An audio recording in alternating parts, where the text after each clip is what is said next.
Creus que saber parlar en públic és innat? Si haguessis de fer un discurs davant de molta gent, el memoritzaries?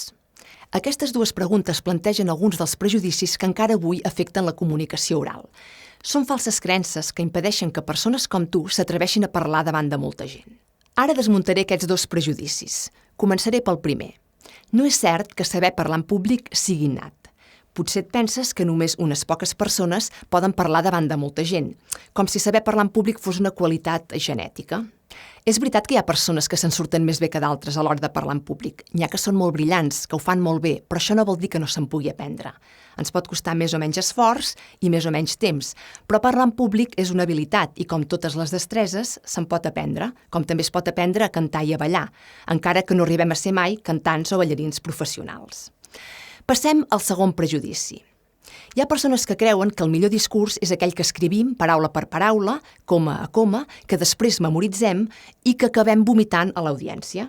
Pensen que memoritzant el discurs ho tindran tot controlat, però aprendre's de memòria una intervenció és molt arriscat.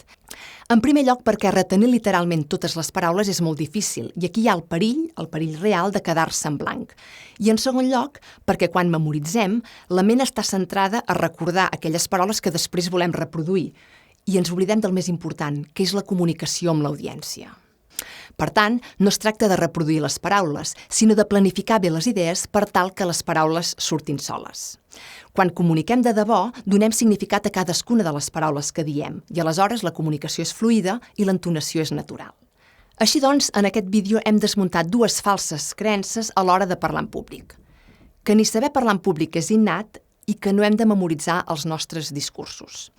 Per comunicar-nos oralment amb eficàcia i naturalitat, disposem d'una sèrie de recursos i estratègies que et convido a conèixer i practicar. Per això, a cada capítol d'aquest llibre, L'oratori a l'abast de tothom, combatem un tòpic sobre la comunicació oral. T'invito a llegir-los, perquè desmuntant aquests prejudicis, de ben segur que milloraràs les teves habilitats orals.